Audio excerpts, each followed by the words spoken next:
যে পবিত্ৰ ক্ষণতে উজ্জ্বলি উঠা খ্ৰীষ্টৰ জ্যোতি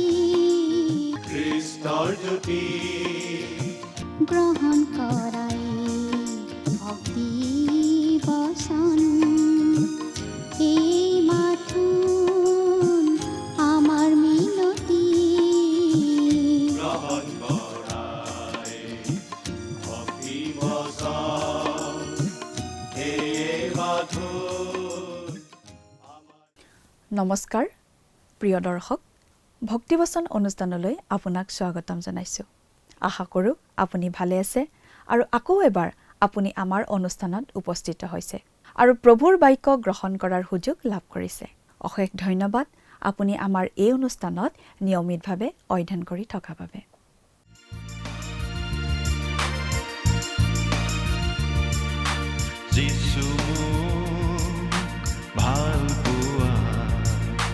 মোৰ বাবে প্ৰাণ দিলা, যিছু মোক ভাল পোৱা, মোৰ বাবে প্ৰাণ দিলা, ক্ৰুচতে তেজ বোৱা, ক্ৰুচতে তেজ বোৱা, পাপ মোৰ ধুই নিলা।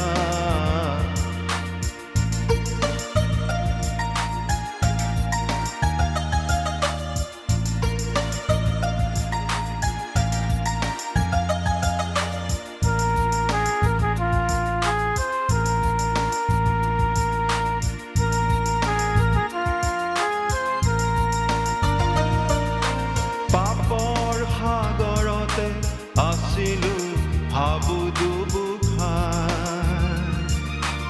অবাতে গৈছিলো পথ মোৰ বিচাৰি নাপায়। পাপৰ সাগৰতে আছিলো ভাবো দুবুখাৰ, অবাতে গৈছিলো পথ মোৰ বিচাৰি নাপায়।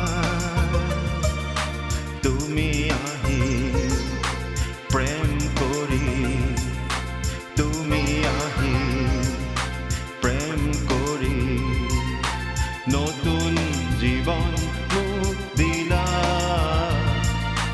যিছু মোক ভাল পোৱা, মোৰ বাবে প্ৰাণ দিলা।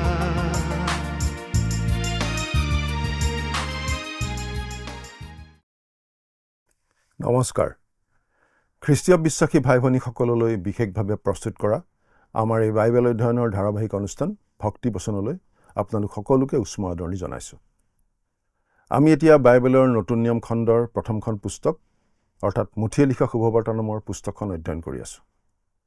আপুনি যদি আমাৰ আগৰটো অনুষ্ঠান চাইছিল তেনেহ'লে আপোনাৰ নিশ্চয় মনত আছে যে আমি যোৱা অনুষ্ঠানত এই মুঠিয়ে লিখা শুভবাৰ্তা পুস্তকখনৰ 16 নম্বৰ অধ্যায়ৰ ভিত্তিত আগবঢ়োৱা আলোচনা শুনিবলৈ পালোঁ। আজিৰ অনুষ্ঠানত আমি মুঠিয়ে লিখা শুভবাৰ্তাৰ 17 নম্বৰ অধ্যায়ৰ শেষৰটো পদলৈকে পঢ়ি তাৰ ভিত্তিত আলোচনা আগবঢ়াবলৈ ওলাইছোঁ। এই 17 নম্বৰ অধ্যায়ৰ বিষয়বস্তু হৈছে প্ৰভু যীশুৱে পৰ্বতত অন্য ৰূপ ধৰা, এটা অসুচী আত্মাৰ দ্বাৰা আক্ৰান্ত ল'ৰা আৰু দুৰ্বল বিশ্বাসী শিষ্যসকল। আৰু লগতে আমি পাওঁ প্ৰভু যীশুৱে অলৌকিক কাৰ্য কৰি কৰ আদায় দিয়াৰ কথা।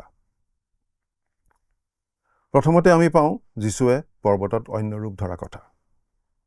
আমি 16 নম্বৰ অধ্যায়ৰ সামৰণিত লক্ষ্য কৰা মতে 16 নম্বৰ অধ্যায়ৰ চূড়ান্ত পদটো এই অধ্যায়ৰ অন্তৰ্গত, কাৰণ ইয়াত আমাৰ প্ৰভুৱে এই কথাটো কোৱাৰ সময়ত কি বুজাব বিচাৰিছিল সেই বিষয়ে ব্যাখ্যা কৰা হৈছে। মঠি 16 নম্বৰ অধ্যায় 28 নম্বৰ পদত আমি এনেদৰে পাইছিলোঁ, মই তোমালোকক স্বৰূপকৈ কওঁ, মানুহৰ পুত্ৰক নিজৰ ৰাজ্যলৈ উভতি অহা নেদেখে মানে মৃত্যুভোগ নকৰিব, এনে কোনো লোক ইয়াত থিয় হৈ থকাবিলাকৰ মাজত আছে। এই কথাখিনি যীশুৱে পৰ্বতৰ ওপৰত তেওঁৰ 3জন শিষ্যৰ আগত অন্য ৰূপ ধৰাৰ সময়ত ফলিয়াইছিল। প্ৰভু যীশুৱে আন ৰূপ ধৰা ঘটনাটো হৈছে মানুহৰ পুত্ৰই তেওঁৰ ৰাজ্য স্থাপন কৰিবলৈ অহাৰ এখন আগতীয়া ক্ষুদ্ৰ ছবি।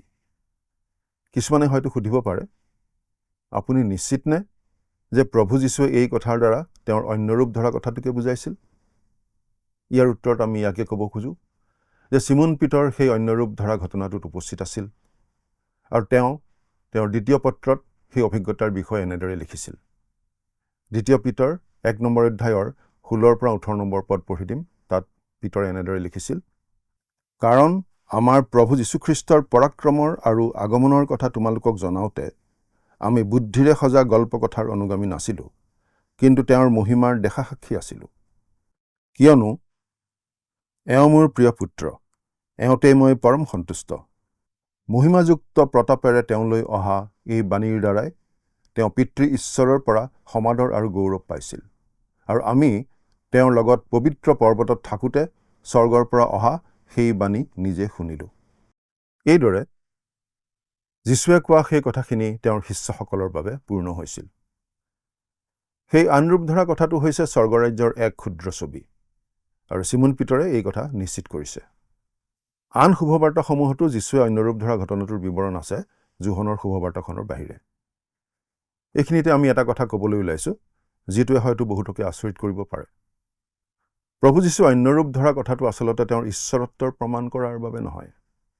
ই তেওঁৰ ঈশ্বৰত্ব প্ৰকাশ নকৰে, ই খ্ৰীষ্টৰ মানৱত্বহে প্ৰকাশ কৰে। যোহনৰ শুভবাৰ্তাত খ্ৰীষ্টৰ ঈশ্বৰত্বৰ ওপৰত গুৰুত্ব দিয়া হৈছে, আৰু সেইকাৰণে তাত অন্যৰূপ ধৰা ঘটনাটোৰ বিৱৰণ অন্তৰ্ভুক্ত কৰা হোৱা নাই, যদিও অন্য 3খন শুভবাৰ্তাত এই ঘটনাৰ উল্লেখ আছে। প্ৰভু যীশুখ্ৰীষ্টৰ অন্যৰূপ ধৰা ঘটনাটো কেৱল তেওঁৰ মানৱত্বৰ প্ৰমাণ নহয়, ই আচলতে মানৱতাৰ আশা।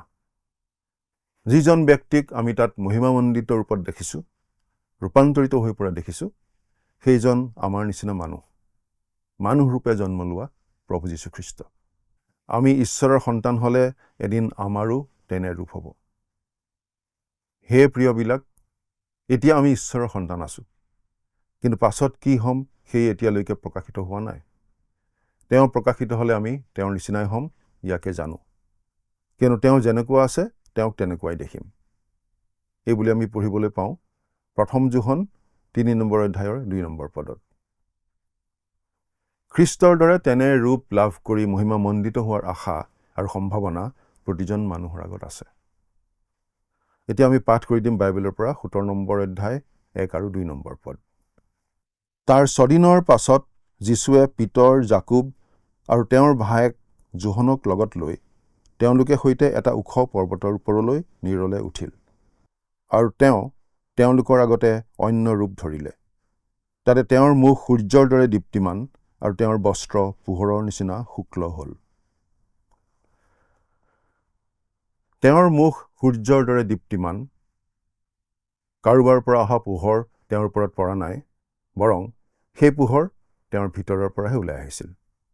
এই ক্ষেত্ৰত আমি এনে মন্তব্য দিব খোজো যে এডেনবাৰীত আদম আৰু হৱাই পতিত হোৱাৰ আগেয়ে যেনেকৈ আৱৰণ পিন্ধিছিল, সেই বস্ত্ৰও তেনেকৈ আছিল। তেওঁলোকে পাপ কৰাৰ পাছতহে জানিব পাৰিছিল যে তেওঁলোক বস্ত্ৰহীন, সম্পূৰ্ণ উদং। কিন্তু তাৰ প্ৰকৃত অৰ্থটো এনেকুৱা যে তেওঁলোক আগতে বস্ত্ৰহীন, আৱৰণহীন নাছিল। অৰ্থাৎ আমি বিশ্বাস কৰোঁ যে তেওঁলোকে আগতে এনেধৰণৰ পোহৰৰ বস্ত্ৰ পৰিধান কৰি আছিল। আৰু ইয়াত প্ৰভু যীশুৰ এই মনুষ্যত্ব ৰূপটোৱে অন্য ৰূপ ধাৰণ কৰিছিল। অন্য ৰূপ ধাৰণ কৰা কাৰ্যটোৱে তেওঁৰ নিখুঁত মনুষ্যত্বক উপস্থাপন কৰিছে। অন্য ৰূপ ধাৰণ কৰা শব্দটো এটা ৰহস্যময় শব্দ। এই শব্দটোৰে আকৃতিৰ পৰিৱৰ্তনকো বুজায়, যেনে কণমানি কোমল পলুটো এদিন ৰূপান্তৰৰ পদ্ধতিৰে এটা ধুনীয়া পখিলা হয়গৈ। আজি আমাৰ এই মানৱ শৰীৰটো আছে, এদিন এই শৰীৰটো ৰূপান্তৰিত হ'ব। আৰু যিসকল বিশ্বাসকাৰী খ্ৰীষ্টৰ আগমনলৈকে জীৱিত অৱস্থাত থাকিব, সেই সকলো চকুৰ প্ৰচাৰতে পৰিৱৰ্তিত আৰু ৰূপান্তৰিত হ'ব। আৰু এইটোৱেই প্ৰতিজন খ্ৰীষ্টীয় বিশ্বাসীৰ আশা। 3 নম্বৰ পদটো পঢ়িম। আৰু চোৱা, মুচি আৰু এলিয়াই তেওঁৰে সৈতে কথোপকথন কৰি কৰি তেওঁলোকক দেখা দিলে। মুচি আছিল ইছৰাইল জাতিৰ আগত দিয়া বিধানৰ প্ৰতিনিধি, আৰু এলিয়া আছিল ভাৱবাদীসকলৰ প্ৰতিনিধি। মুচিৰ মৃত্যু হৈছিল আৰু এলিয়াক জুইৰ ৰথত এই জগতৰ পৰা উঠাই নিয়া হৈছিল। তেওঁলোকে জেৰুজালেমত যে প্ৰভু যীশুৱে মৃত্যুবৰণ কৰিব লাগিব সেই কথা আলোচনা কৰি আছিল বুলি আমি লোকে লিখা শুভবাৰ্তাত পঢ়িবলৈ পাওঁ। তাতে চোৱা, দুজন মানুহ অৰ্থাৎ মুচি আৰু এলিয়াই তেওঁৰে সৈতে কথা বতৰা হৈছিল। তেওঁলোকে জ্যোতিৰ্ময় হৈ দেখা দি তেওঁ যি মৃত্যু যাত্ৰা জেৰুজালেমত সিদ্ধ কৰিব সেই বিষয়ৰ কথা কৈ আছিল। আমি এনেদৰে পঢ়িবলৈ পাওঁ লুক 9 নম্বৰ অধ্যায়ৰ 30 আৰু 31 নম্বৰ পদত। বিধান আৰু ভাৱবাদীসকলে যীশুখ্ৰীষ্টৰ ক্ৰুচীয় মৃত্যুৰে সাক্ষ্য দিছিল। 4 নম্বৰ পদ, তাতে পিতৰে মাত লগাই যীশুক ক'লে, হে প্ৰভু, ইয়াত থকা আমাৰ ভাল, আৰু আপোনাৰ ইচ্ছা হ'লে মই ইয়াত আপোনালৈ এটা, মুচিলৈ এটা, এলিয়ালৈ এটা, এই 3টা প্ৰজা সাজু।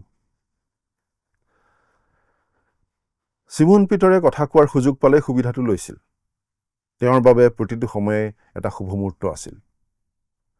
সাধাৰণতে তেওঁ কিবা এটা ক'বলৈ আগতেই উঠি আগবাঢ়ি গৈছিল আৰু বেছিভাগ সময়তে তেওঁ ভুল কথা কৈছিল, 50 দিনীয়া পৰ্বৰ দিনলৈকে। আৰু ইয়াতো তেওঁ ভুলেই ক'লে। তেওঁ মনে মনে থাকিব লাগিছিল। ঈশ্বৰে নিজেই তেওঁক তিৰস্কাৰ কৰিলে, যিটো আমি পিছত দেখিম। কাৰণ তেওঁ মুচি আৰু এলিয়াক প্ৰভু যীশুৰ সমতুল্য স্থানত ৰাখিবলৈ চেষ্টা কৰিছিল। লোকে পিতৰৰ এই অসাৱধান মন্তব্যৰ ব্যাখ্যা দি কৈছে, তেওঁ কি ক'ব লাগে নাজানি তেনেদৰে কৈছিল বুলি। লুক 9 নম্বৰ অধ্যায়ৰ 33 নম্বৰ পদ। আৰু এনে বহু মানুহ আছে যিসকলে কি কৈছে বা কোৱা উচিত একো নাজানি কেৱল কৈ যায়। পিতৰ তিৰস্কৃত হৈছিল, তেওঁ চুপ থাকিব লাগিছিল। 5 নম্বৰ পদ, তেওঁ এই কথা কওঁতেই চোৱা, এডোখৰ উজ্জ্বল মেঘে তেওঁলোকক ছাঁ কৰি ধৰিলে, আৰু চোৱা, মেঘৰ পৰা এই বাণী হ'ল, বোলে এওঁ মোৰ প্ৰিয় পুত্ৰ, এওঁত মই পৰম সন্তুষ্ট, এওঁৰ কথা শুনা। এয়া পুত্ৰ যীশুৰ বিষয়ে পিতৃ ঈশ্বৰৰ সাক্ষ্য। প্ৰকাশৰ ক্ষেত্ৰত যীশুৱেই হৈছে চূড়ান্ত কৰ্তৃত্ব। মুচি, এলিয়া আৰু ভাৱবাদীসকলে যি কৈছিল সেয়া আছিল আশ্চৰ্যজনক। ঈশ্বৰে তেনেদৰে কথা কৈ আছিল। ইব্ৰী পুস্তকৰ লেখকে এনেদৰে কৈছে, পাঠ কৰি দিম, ইব্ৰী 1 নম্বৰ অধ্যায়ৰ 1 আৰু 2 নম্বৰ পদ। পূৰ্বকালত ঈশ্বৰে ভাগে ভাগে আৰু অনেক প্ৰকাৰে ভাৱবাদীসকলৰ দ্বাৰাই ওপৰ পুৰুষসকলক কথা কলত, এই শেষকালত পুত্ৰৰ দ্বাৰাই আমাক কথা ক'লে। সেই পুত্ৰকেই তেওঁ সকলোৰে অধিকাৰী নিযুক্ত কৰিলে, আৰু তেওঁৰ দ্বাৰাই সৃষ্টিখন নিৰ্মাণো কৰালে। এই পুত্ৰই হৈছে সেইজনা যিজনা মানুহৰ প্ৰতি ঈশ্বৰৰ চূড়ান্ত প্ৰকাশ হিচাপে এই পৃথিৱীলৈ আহিছিল। এতিয়া পিতৃ ঈশ্বৰৰ এই মহান ঘোষণাটোলৈ আমি অলপ লক্ষ্য কৰোঁ হওক। এওঁ মোৰ প্ৰিয় পুত্ৰ, এওঁত মই পৰম সন্তুষ্ট, এওঁৰ কথা শুনা। এবাৰ ভাবি চাওকচোন, আপুনি কেতিয়াবা স্বৰ্গৰ পৰা কিবা শব্দ শুনিছেনে যিয়ে আপোনাক প্ৰশংসা কৰি কৈছে যে ঈশ্বৰ আপোনাৰ ওপৰত পৰম সন্তুষ্ট? ঈশ্বৰে মোৰ বিষয়ে কেতিয়াও এনে কথা কোৱা নাই। আচলতে তেওঁ প্ৰভু যীশুৰ বাহিৰে আন কাৰো বিষয়ে এনে কথা কোৱা নাই বুলিহে আমি জানো। অৰ্থাৎ প্ৰভু যীশু হৈছে একমাত্ৰ ব্যক্তি যিয়ে ঈশ্বৰক সন্তুষ্ট কৰিছে। আমি ঈশ্বৰৰ আগত উপস্থিত হ'ব নোৱাৰোঁ যেতিয়ালৈকে আমি বিশ্বাসৰ দ্বাৰা খ্ৰীষ্টত নাথাকোঁ। খ্ৰীষ্টীয় বিশ্বাসৰ মূল কথাটো এয়েই। যেতিয়া আমি খ্ৰীষ্টক আমাৰ উদ্ধাৰকৰ্তা ৰূপে গ্ৰহণ কৰোঁ, তেতিয়া আমি বিশ্বাসীসকলৰ সমষ্টিটোত অন্তৰ্ভুক্ত হৈ পৰোঁ। খ্ৰীষ্টই হৈছে সেইজন যাৰ ওপৰত ঈশ্বৰ পৰম সন্তুষ্ট, আৰু সেইবাবেই প্ৰভু যীশুত যেতিয়া আমি আশ্ৰয় লওঁ, আমাক সেই প্ৰিয়জনাত ঈশ্বৰে গ্ৰহণ কৰি লয়। 6 পৰা 8 নম্বৰ পদ। শিষ্যবিলাকে তাকে শুনি উবুৰি খাই পৰিল আৰু অতিশয় ভয় খালে। তাতে যীশুৱে ওচৰলৈ আহি তেওঁলোকক চুই ক'লে, উঠা, ভয় নকৰিবা। তেতিয়া তেওঁলোকে চকু তুলি অকল যীশুৰ বাহিৰে কাকো নেদেখিলে। আমি আমাৰ জীৱনৰ বাবে এটা ভাল মূল মন্ত্ৰ বিচাৰোঁনে? এটা ভাল মূল মন্ত্ৰ আমি ইয়াতে উল্লেখ কৰিব খুজিছোঁ। মাত্ৰ 2টা শব্দৰ সেই মূল মন্ত্ৰটো হৈছে কেৱল যীশু। তেওঁৰ হাতত সকলো কৰ্তৃত্ব আছে। আমি আমাৰ বাইবেলত এই শব্দ দুটা লিখি ৰাখিব পাৰোঁ, কেৱল যীশু। এই শব্দ দুটাই আমাৰ বাবে এটা ভাল মূল মন্ত্ৰ প্ৰদান কৰে। 9 নম্বৰ পদ। পাছে তেওঁলোক পৰ্বতৰ পৰা নামোতে যীশুৱে তেওঁলোকক আজ্ঞা দি ক'লে, মানুহৰ পুত্ৰ মৃতবিলাকৰ মাজৰ পৰা নুঠালৈকে তোমালোকে এই দৰ্শনৰ কথা কাকো নকবা। এই কথাটো ক'বলৈ তেওঁলোকে পুনৰুত্থানলৈকে কিয় অপেক্ষা কৰিব লাগে? আৰু সেই সময়তহে কিয় কোৱা উচিত? কাৰণ ই শুভবাৰ্তাৰ কাহিনীটোৰ অংশ।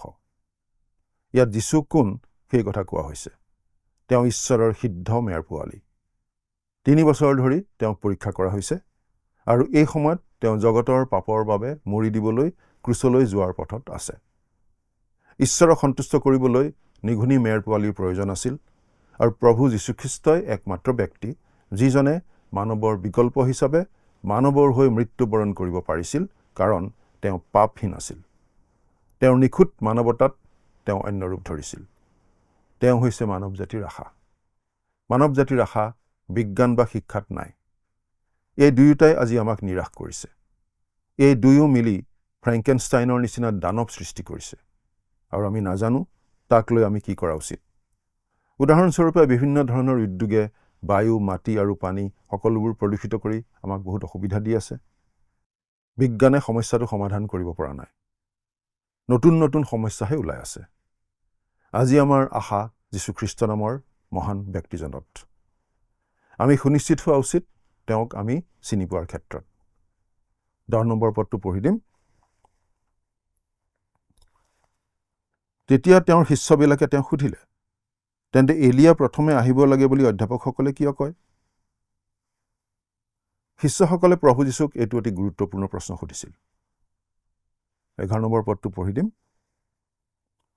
তেওঁ উত্তৰ দি ক'লে, এলিয়া আহি সকলোকে পুনৰ স্থাপন কৰিব হয়। মলাখী ভাৱবাদীৰ ভাৱবাণীত যি কোৱা হৈছিল, প্ৰভু যীশুৱে আচলতে তাকেই দোহাৰিছে। 12 নম্বৰ পদ। কিন্তু মই তোমালোকক কওঁ, এলিয়া কেতিয়াবাই আহিল আৰু তেওঁবিলাকে নিচিনি তেওঁক যি ইচ্ছা তাকে কৰিলে। সেইদৰে তেওঁবিলাকৰ পৰাই মানুহৰ পুত্ৰই দুখ পাব। এইখিনিতে অনেক লোকৰ মনত যোহন বাপ্তাইজক সম্বন্ধে এটা প্ৰশ্ন জাগে। তেওঁ সঁচাকৈ এলিয়া আছিলনে? আমি সেই একেটা সমস্যাকেই মঠি 11 নম্বৰ অধ্যায়ত ঢাকি থৈছিলোঁ, আলোচনা কৰা নাছিলোঁ। আমাৰ প্ৰভুৱে এই অধ্যায়ত সেই যুক্তিটো আগতীয়াকৈ খণ্ডন কৰি থ'ব খুজিছিল যে যিহেতু যোহন বাপ্তাইজক এলিয়া নাছিল, গতিকে যীশু ক্ৰুচত হত হ'ব লগা হ'ল। কাৰণ খ্ৰীষ্টে তেওঁ ৰাজ্য স্থাপন কৰিবলৈ অহাৰ আগে আগে এলিয়া আহিব লাগে। গতিকে প্ৰভু যীশুৱে পৰোক্ষভাৱে এনেদৰে কোৱাৰ নিচিনা হৈছিল যে যদি তেওঁলোকে তেওঁক ৰজা হিচাপে গ্ৰহণ কৰিলেহেঁতেন, তেনেহ'লে যোহন বাপ্তাইজকেই এলিয়া হ'লহেঁতেন। সেইদৰে মানুহৰ পুত্ৰই দুখ ভোগ কৰিব বুলি প্ৰভু যীশুৱে দ্বিতীয়বাৰ তেওঁৰ আহিবলগীয়া ক্ৰুচীয় মৃত্যুৰ বিষয়ে জনালে। তেওঁ ক্ৰুচবিদ্ধ হ'বলৈ গৈ আছে বুলি এনেদৰে জনাই দিছে। 13 নম্বৰ পদটো পঢ়িম। তেতিয়া যোহন বাপ্তাইজকৰ বিষয়ে তেওঁ এই কথা কৈছিল বুলি শিষ্যবিলাকে বুজিলে। এতিয়া আমি এটা ঘটনাৰ বিষয়ে পাওঁ, যিটোৱে আজিৰ পৃথিৱীত স্বৰ্গৰাজ্যৰ পৰিস্থিতি কি সেইটো আমাক দেখুৱায়। এই পৰিস্থিতিত খ্ৰীষ্টীয় মণ্ডলী ক'ত খাপ খাই পৰে? এতিয়া আমি সেই পৰ্বতৰ তললৈ যাওঁ, য'ত আন শিষ্যসকল, যিসকল অন্য ৰূপ ধৰা সময়ত পৰ্বতত প্ৰভুৰ লগত নাছিল, তেওঁলোক সঁচাকৈ বিপদত পৰিছে। পাঠ কৰি দিম 14 পৰা 16 নম্বৰ পদ। পাছে তেওঁলোক লোকসমূহৰ ওচৰলৈ আহিলত এজন মানুহে তেওঁৰ ওচৰলৈ আহি তেওঁৰ আগত আঁঠু লৈ ক'লে, হে প্ৰভু, আপুনি মোৰ পুত্ৰলৈ দয়া কৰক, কাৰণ সি আঁৱৰীয়া হৈ অতিশয় দুখ পাইছে। কিয়নো সি বাৰে বাৰে জুইত আৰু বাৰে বাৰে পানীত পৰে। পাছে মই আপোনাৰ শিষ্যবিলাকৰ ওচৰলৈ তাক আনিছিলোঁ, কিন্তু তেওঁলোকে তাক সুস্থ কৰিব নোৱাৰিলে। যীশুৰ মনোযোগ আকৰ্ষণ কৰা এইটোৱেই বোধ কৰোঁ আটাইতকৈ বেয়া ঘটনা আছিল। ই এটা দুখ লগা অৱস্থাও আছিল। শিষ্যবিলাক যে দুৰ্বল আছিল, সেই কথাটো ইয়াত প্ৰকাশ পাইছে। এইখন আজিৰ খ্ৰীষ্টীয় মণ্ডলীৰ ছবি বুলি আমি ক'ব পাৰোঁ। আজি শয়তানৰ দ্বাৰা আক্ৰান্ত আৰু উন্মাদ হৈ পৰা জগতত থকা খ্ৰীষ্টীয় মণ্ডলীৰ এইটোৱেই অৱস্থা। এই উন্মাদ পৃথিৱীত খ্ৰীষ্টীয় মণ্ডলী কিয় শক্তিহীন, প্ৰভাৱহীন হৈ পৰিছে? কাৰণ ইয়াত পৰ্যাপ্ত মনোবিজ্ঞান বা পৰ্যাপ্ত আধুনিক পদ্ধতি বা পৰ্যাপ্ত ধন নাই সেইবাবে নেকি? নহয়।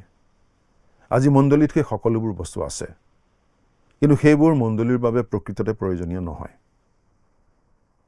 এই মানুহজনে যীশুক ক'ব লগা হৈছিল, মই তাক আপোনাৰ শিষ্যসকলৰ ওচৰলৈ লৈ আহিলোঁ, কিন্তু তেওঁলোকে তেওঁক সুস্থ কৰিব নোৱাৰিলে। খ্ৰীষ্টীয় মণ্ডলীৰ বিষয়েও আজি জগতে এনেধৰণৰ মন্তব্যই দিব নিশ্চয়। 17 নম্বৰ পদ। তাতে যীশুৱে উত্তৰ দি ক'লে, হে অবিশ্বাসী আৰু অপথে যোৱা বংশ, মই কিমান কাল তোমালোকৰ লগত থাকিম? কিমান কালনো তোমালোকক সহিম? তাক মোৰ ইয়ালৈ আনা। আজিৰ মণ্ডলী আৰু বোধহয় ব্যক্তিগতভাৱে আমালৈ তেওঁ সেই কথাই ক'ব, হে অবিশ্বাসী আৰু অপথে যোৱা বংশ, তাক মোৰ ওচৰলৈ আনা। যীশুৱেই মহান বেজ। আমি আমাৰ সকলো সমস্যা, সকলো বিষয় তেওঁৰ ওচৰলৈ আনিব পাৰোঁ। 18 নম্বৰ পদ পঢ়িম। তেতিয়া যীশুৱে ভূতক ডবিয়ালত সি তাৰ পৰা ওলাই গ'ল, আৰু সেই মুহূৰ্তৰে পৰা ল'ৰাটো সুস্থ হ'ল। প্ৰভু যীশুৱে প্ৰথমে তেওঁৰ শিষ্যবিলাকক গৰিহণা দিছিল, আৰু তাৰ পাছত তেওঁ ভূতবোৰক ডবিয়াইছিল। আমাৰ প্ৰভুৱে যিমানবাৰ ভূত খেদোৱা কাৰ্য কৰিছিল, সেইবোৰৰ ভিতৰত বোধহয় এই ভূত খেদোৱা কাৰ্যটোৱেই আটাইতকৈ বেয়া ধৰণৰ ভূতে ধৰা পৰিস্থিতি আছিল, কাৰণ শিষ্যসকলে সেই ভূত খেদাব পৰা নাছিল। 19 আৰু 20 নম্বৰ পদ। তেতিয়া শিষ্যবিলাকে বিৰলে যীশুৰ ওচৰলৈ আহি সুধিলে, আমিনো তাক কিয় খেদাব নোৱাৰিলোঁ? তাতে তেওঁ তেওঁলোকক ক'লে, তোমালোকৰ অল্প বিশ্বাসৰ কাৰণে।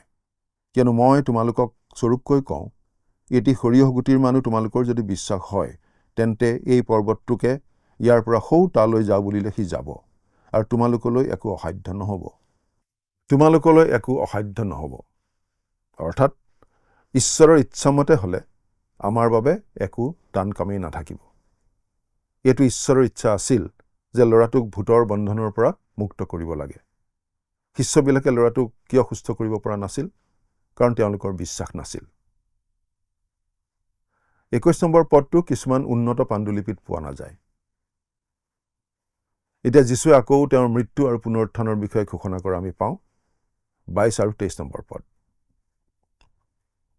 পাছে তেওঁলোকে গালিল দেশত গোট খোৱা কালত যীশুৱে তেওঁলোকক ক'লে, মানুহৰ পুত্ৰক মানুহবিলাকৰ হাতত সোধাই দিয়া হ'ব, আৰু তেওঁবিলাকে তেওঁক বধ কৰিব, পাছে 3 দিনৰ দিনা তেওঁক তোলা হ'ব। তাতে তেওঁলোক অতিশয় দুখিত হ'ল। এয়া তৃতীয়বাৰ প্ৰভু যীশুৱে তেওঁৰ শিষ্যবিলাকক তেওঁৰ মৃত্যু আৰু পুনৰুত্থানৰ বিষয়ে জনাইছে। প্ৰথমবাৰ তেওঁলোক কৈছৰীয়া ফিলিপিত থাকোঁতে তেওঁ কৈছিল। এতিয়া তেওঁ গালিলত আছে, জেৰুচালেম যোৱাৰ পথত। তেওঁ কথাটো ইয়াত আকৌ উল্লেখ কৰিছে। সেই কথা শুনি শিষ্যসকল অতি দুখী হ'ল। তাৰ বাহিৰে তেওঁলোকে কৰিব পৰা একো নাছিল। 24 নম্বৰ পদটো পঢ়ি দিম। পাছে তেওঁলোক কফৰনাহুমলৈ আহিলত যিবিলাকে আধলি তোলে, তেওঁলোকে পিতৰৰ ওচৰলৈ আহি সুধিলে, তোমালোকৰ গুৰুৱে আধলিটো নিদিয়েনে? তেওঁ ক'লে, দিয়ে।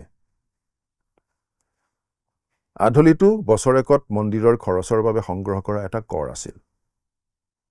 25 নম্বৰ পদ। পাছে তেওঁ ঘৰত নোসোমাওঁতেই যীশুৱে আগেয়ে তেওঁক ক'লে, হে চিমন, পৃথিৱীৰ ৰজাবিলাকে মাচুল বা খাজনা কাৰ পৰা লয়? নিজৰ সন্তানৰ পৰা নাইবা আন লোকৰ পৰা? তোমাৰ মনে কি ধৰে?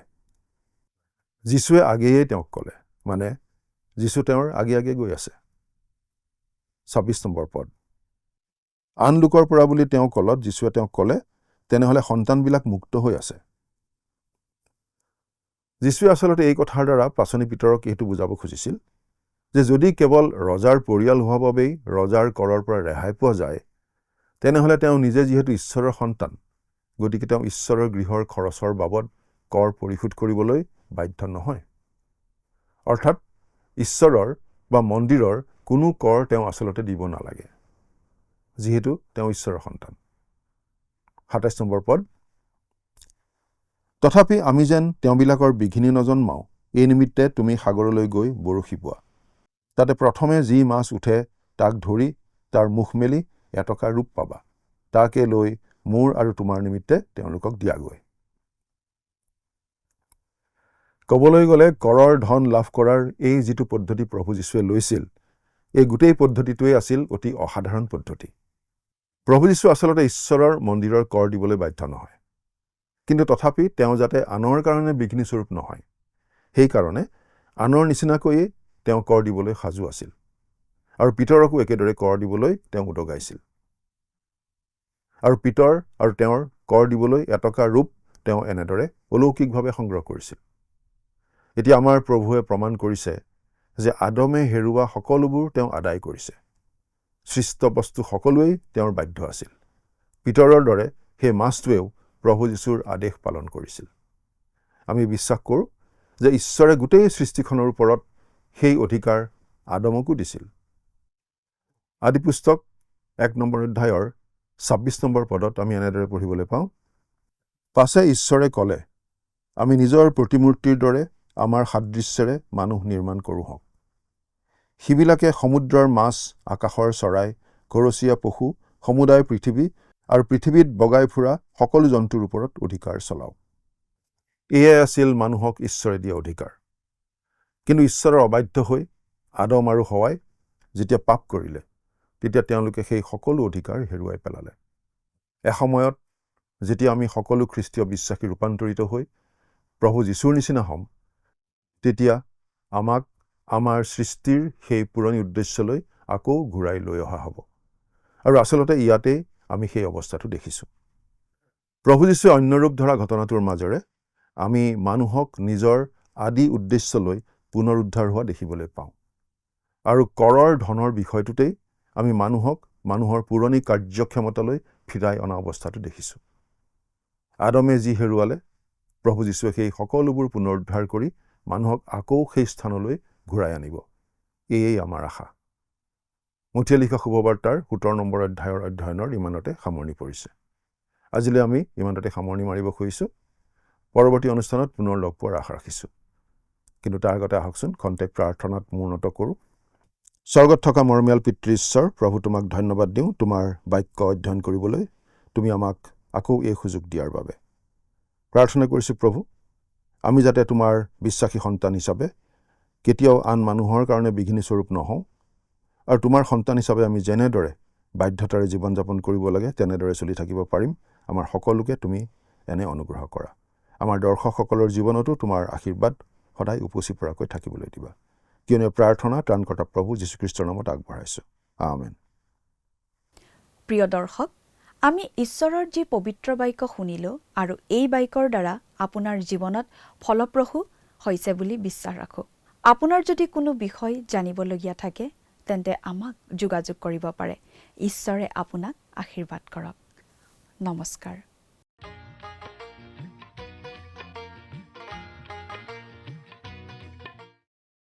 যোৱা অনুষ্ঠানত প্ৰচাৰিত প্ৰশ্নটিৰ শুদ্ধ উত্তৰ হৈছে অপশ্যন চি, খ্ৰীষ্টক। আজিৰ অনুষ্ঠানৰ আধাৰিত প্ৰশ্নটি হৈছে মুচি ইছৰাইল জাতিৰ কোন আছিল? অপশ্যন এ, বিধানৰ প্ৰতিনিধি। অপশ্যন বি, সেনাপতি। অপশ্যন চি, ধনভৰালী। অপশ্যন ডি, ৰজা। প্ৰিয় দৰ্শক, আজিৰ প্ৰশ্নৰ সঠিক উত্তৰটো আজি সন্ধ্যা 6 বজাৰ আগেয়ে আপোনাৰ নাম আৰু ঠিকনাৰে সৈতে আমালৈ 7429840242 নম্বৰত SMS নাইবা হোৱাটছআপৰ যোগে প্ৰেৰণ কৰক। প্ৰিয় দৰ্শক, আপুনি যদি আমাৰ এই অনুষ্ঠানৰ যোগেদি আশীৰ্বাদপ্ৰাপ্ত হৈছে আৰু আমাৰ লগত কথা পাতিবলৈ বিচাৰিছে বা আপোনাক প্ৰাৰ্থনাৰ সহায়ো পৰামৰ্শ লাগে, তেন্তে আমালৈ 7429840242 এই নম্বৰত পোনপটীয়াকৈ ফোন কৰিব পাৰিব। ধন্যবাদ।